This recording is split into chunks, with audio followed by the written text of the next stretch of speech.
काय रे सोपाना, काय सहाय्य हवंय का माझं?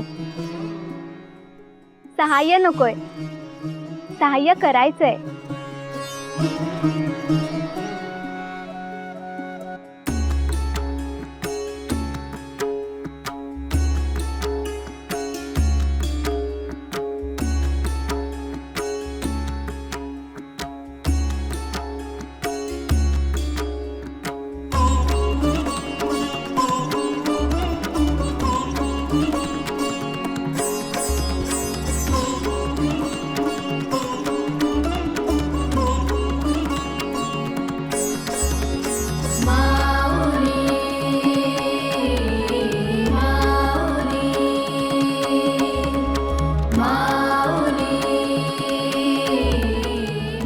अहो हे काय, सुवर्ण मुद्रा म्हणजे? अहो तुमच्यासाठी. माझ्यासाठी? अहो पण मी काय करू याचं? नाही, मला याची काय बी आवश्यकता नाही. अहो नाही कसं, या सुवर्ण मुद्रेच्या मोबदल्यात तुम्हाला रोजच्या जगण्यासाठी लागणारं साहित्य तुम्ही घेऊ शकता. ज्ञानेश्वरा, कष्टाचं महत्व तुम्हीच तर पटवून दिलं की. रोज आपल्या अमृतानुभवात येऊन हेच तर शिकतोय ना. तवाचं फुकाचं काय बी नको मला. अहो दादा पण सोपाना, अरे त्या पांडुरंगाने आपल्याला हातपाय दिले, ते नुसतं उगाच इकडून तिकडं भटकायला आणि जेवण हाताळायला नाही. जवळ कुडीत प्राण असेल तवर कष्ट बी आहेच की. आणि माणसाच्या गरजा कमी असल्या की तो उलट अधिक सुखी असतो, हे तुम्हीच नाही का म्हणत? अहो अशा या कष्टामुळे सुखाची झोप लागते. रातच्याला सांग टाकायचं आणि नुसतं आबायाकडे बघायचं. भरलं चालणं पाहता पाहता कधी निजे ते काही कळत बी नाही. तवा ही मुद्रा नको मला, घ्या आपल्याजवळ. हो, आम्हाला खरंच याची आवश्यकता नाही. मग हवं तर आपल्या सिद्धेश्वर चरणी ठेवा, तुमच्याच पवित्र हातांनी.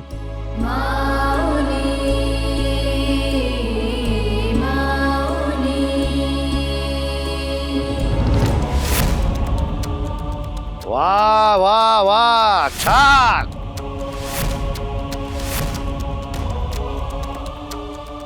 छान छान, उत्तम.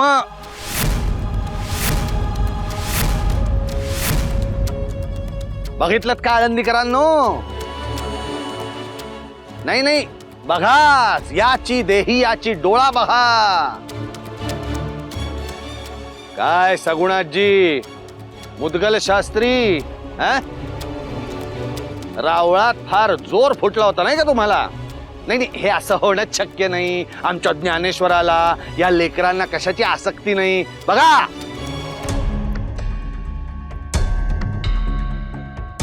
अहो पण हे सत्य कशावरून? अहो मुद्गल शास्त्री, काय सत्य आणि काय असत्य त्याचा प्रश्न काही उरलाय का? डोळ्यासमोर सगळं लख्ख आहे. हा सूर्य आणि हा जयद्रथ. क्षमा करा शास्त्री, पण आपण कशाबद्दल बोलताय हे जर कळलं तर. वा वा वा वा, काय ते भाबड मुख, काय ती नम्रवाणी. नम्रतेचा आविर्भाव शिकावा तर विठ्ठलपंत कुलकर्ण्याच्या या कार्ट्यांकडूनच. म्हणे आपण कशाबद्दल बोलताय कळत नाहीये. अरे नतद्रष्टा, अमृतानुभव कथनाच्या नावाखाली तुम्ही हा जो काही खेळ मांडलाय ना, आणि त्यासाठी या भाबड्या जनांकडून 2-2 सुवर्ण मुद्रा आकारताय ना.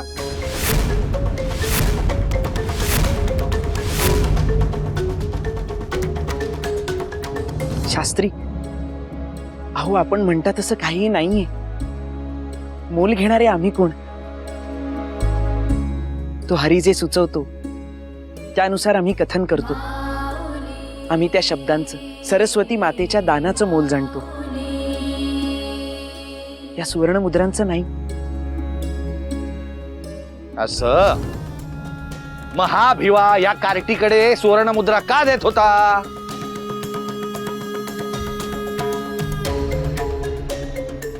बोला ना, अरे बोला.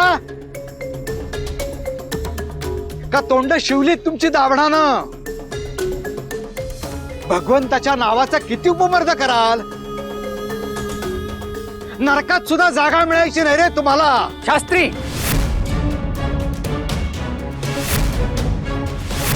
मृत्यूनंतर कोणाला कोठे जागा मिळेल आणि कोठे नाही हे आता आपण ठरवणार. त्यासाठी तो ईश्वर समर्थ आहे. विवा, तूच सांग सत्य काय ते.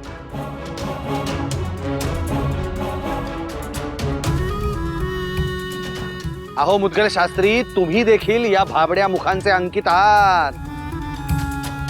या मुखाड दैत्य लपलाय, दैत्य, जो आपली काळी कृत्य संधी साधताच करत असतो.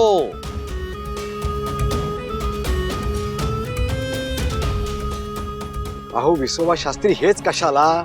साऱ्या आळंदीला, पंचक्रोशीला, नव्हे नव्हे, आपेगावापासून ते नेवाशापर्यंत या साऱ्या प्रदेशाला आपल्या तंत्रमंत्रांनी भारून टाकलेलं आहे.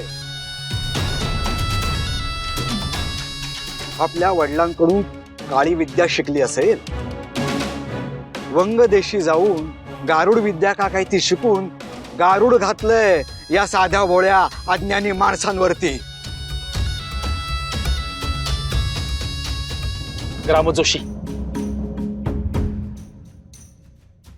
आमच्या मनात आपल्याविषयी अपार आदर आहे, मात्र क्षमा करा. आम्ही तंत्रमंत्र करून भारून टाकतो असं जे आपण म्हणताय ते कोणतंही तंत्रमंत्र किंवा काळी विद्या नाहीये, तर ती आहे केवळ हरिभक्तीची किमया, जी माझ्या ज्ञानदादानं जनामनात रुजवली आहे.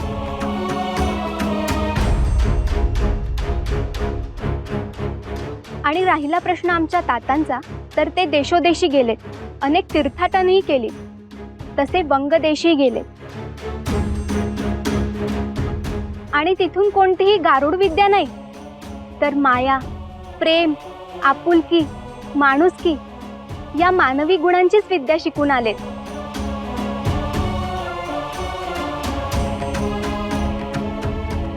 काहीही बोलतात ही कार्टी. थोरा मोठ्यांपुढे काय बोलावं ह्याचं काही भानच नाहीये. एक शब्द खाली पडू देत नाहीत, अगदी साक्षात विट्याच. शास्त्री, क्षमा करा.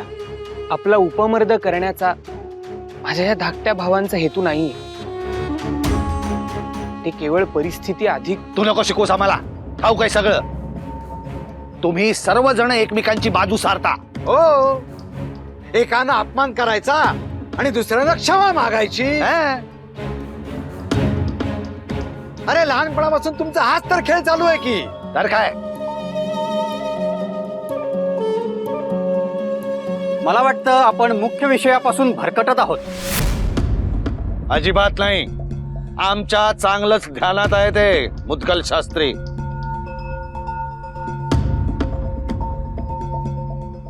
ए भिवा बाबा, आता तूच सांग खरं काय हाय ते. या लेकरांनी माझ्याकडून कोणतंही मोल घेतलं नाही, उलट मला सहाय्य व्हावं म्हणून सुवर्णमुद्रा देत होते.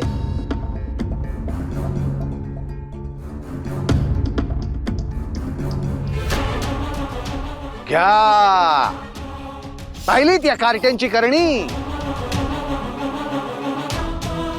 आता माणसं सत्य सांगायला देखील भिवू लागली आहेत. काय रे भिवा, नाही मला सांग, तुला सहाय्य करण्यासाठी या कार्ट्यांकडे कुठून आली रे सुवर्णमुद्रा? आधीच यांच्या घरात 18 विश्व दारिद्र्य. यांच्याकडे जर सुवर्णमुद्रा असती तर त्यांनी ती दुसऱ्याला दिली असती का?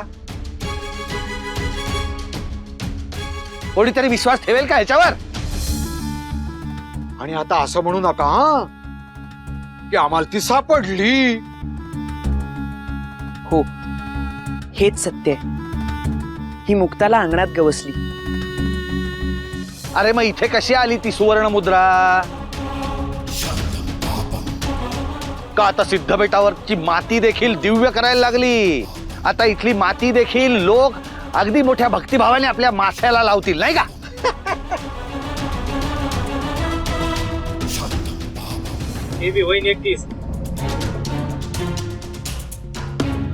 शास्त्री, मनात आलं तर माझी तीनही भावंड आत्ताच्या आत्ता सहस्त्र सुवर्ण मुद्रांचा वर्षाव करू शकतात. तेच म्हणतोय, पाहिलं? म्हटलं नाही, काळी विद्या या कार्ट्यांकडे काळी विद्या. मायावी आहे ही कार्टी, मायावी. आणि तुम्ही अज्ञानी माणसं दिव्य समजता. नाही, दोष तुमचा नाहीये, दोष या कार्ट्यांचाच आहे आणि त्यांना जन्माला घालणाऱ्या त्यांच्या पापी मायबापांचा आहे.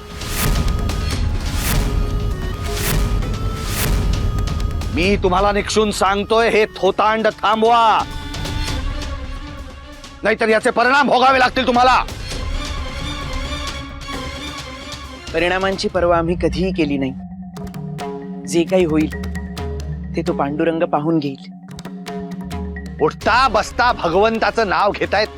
बरं, भगवंताचं नाव घ्यायचाही अधिकार नाहीये तुम्हाला. गीतेची चोरी केली, प्राकृतात मांडलंय म्हणे. चौर्य तुमच्या रक्तातच आहे. बरं, स्वतः चोरी करून थांबले नाहीत, इतर माणसांनाही भाग पाडलाय चोरी करायला. आता हा कोण कुठला आळंदी ग्रामामध्ये आलाय? साक्षात परमेश्वराच्या अलंकारांचं चौर्य. आणि का तर म्हणे अमृतानुभव ऐकण्यासाठी मोल द्यायचंय. लज्जा कशी वाटत नाही रे तुम्हाला? तुमच्या जागी दुसरा एखादा असताना तर आत्ताच्या आत्ता जाऊन इंद्रायणी जीव दिला असता.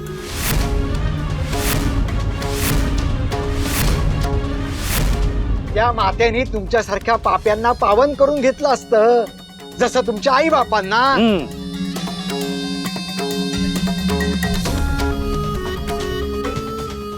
असो, इथे उंदराला मांजर साक्ष.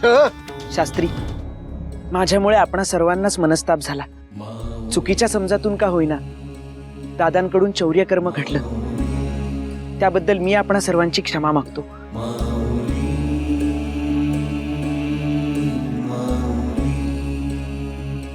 आपण तर थोर आहात. आपला धर्मशास्त्रांवरचा अभ्यास आहे. आपण मोठ्या मनाने त्यांना क्षमा कराल अशी मी आशा करतो. अरे कार्ट्या, चौर्य कर्म म्हणजे चूक नसते रे, पाप असतं ते, पाप. आणि पापाला क्षमा नसते, समजलास? तुमच्याही पापाचा घडा भरत आलाच आहे म्हणा. मी ह्याला एक वेळ सोडून देईन, मोठ्या मनाने क्षमा देखील करीन, पण तुम्हाला मी सोडणार नाही.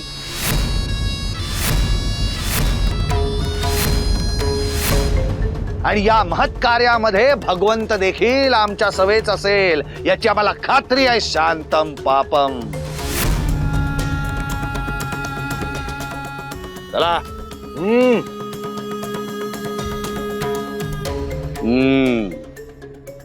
पापाचा स्पर्श झालेली ही सुवर्ण मुद्रा शास्त्रानुसार शुद्ध करून सिद्धेश्वराच्या चरणी अर्पण करावी लागेल. घे ती सुवर्ण मुद्रा.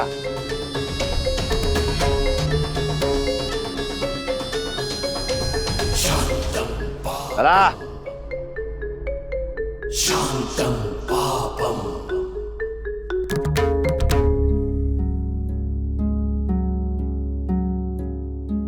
क्षमा करा मला लेकरांनो, माझी चूक आहे यात. माझ्या मनात चोरीचा विचार आला आणि म्हणून हे सगळं झालं. मला क्षमा करा. वय काहीतरी चांगलं कानी पडल, जगण्यासाठी कामी येईल असं काहीतरी शिकाय मिळेल म्हणून चोरी केली. तुम्ही आम्हासनी क्षमा कराल ना?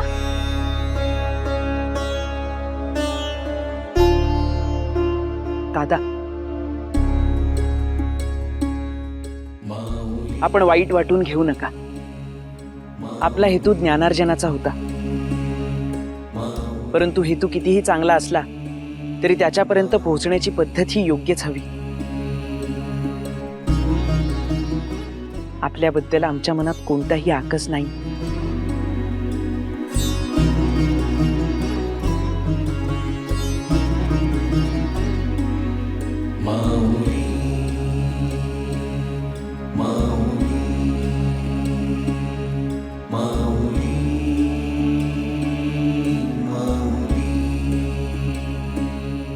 सहदेव काका, आपल्या मनी जे काही आहे ते मोकळेपणाने बोला.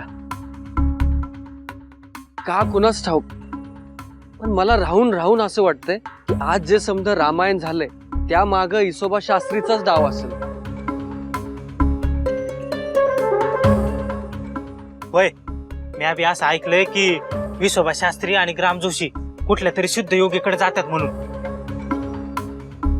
सिद्धी शिकून तुमच्यावर काही आखरीत तर नाही आणणार ना?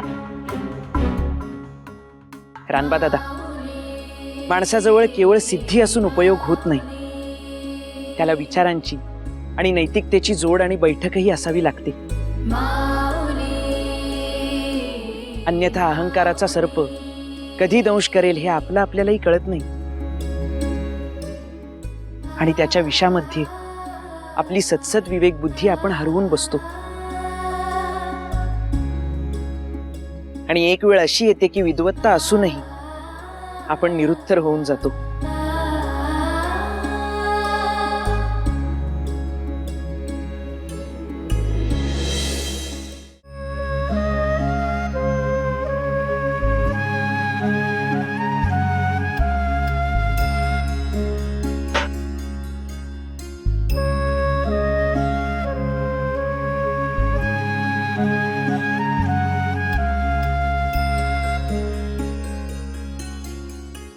सोपाना, काय झालं?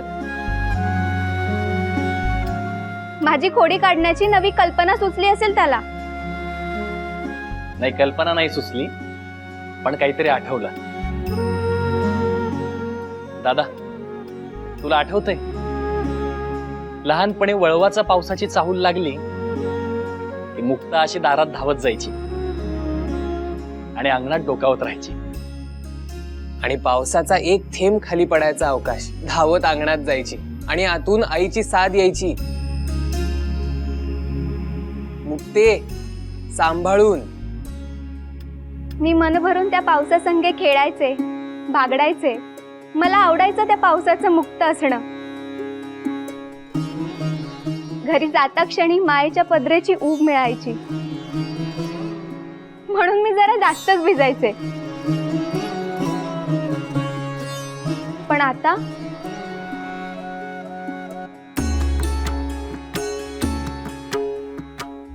आता कित्येक वर्षांनी आपण या सिद्धबेटी दरवळणारा मातीचा गंध अनुभव. ह्या वर्षी पावसाची ओढ आहे ती या मोगऱ्यासाठी.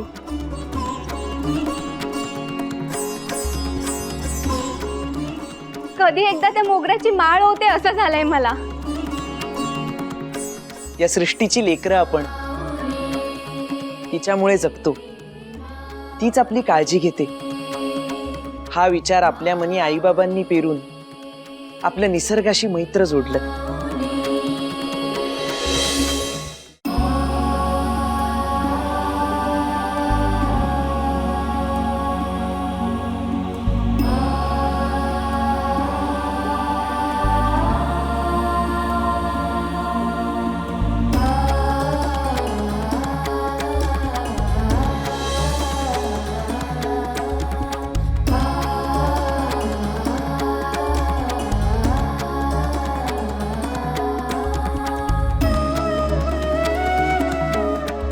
हे पक्षी प्राणी आमच्यावर कधी अशी माया करतील? कोण करेल मुक्ते? अगं तू तर वीज, कधी कडाडशील सांगता यायचं नाही. आणि कसं आहे मुक्ते, या अशा सिद्धी ज्ञानदादासारख्या मायाळू माणसालाच प्राप्त होतात. हो, पण या सिद्धी म्हणजे विषारी लता वेलींसारख्या असतात. विषारी वेली कशा भरलेलं झाड जाळून टाकतात. अगदी तसंच सिद्धी प्राप्त झाल्या की निर्माण होणारा अहंकार एखादा वडासारखं मोठं व्यक्तिमत्वही मातीमोल करून टाकतं.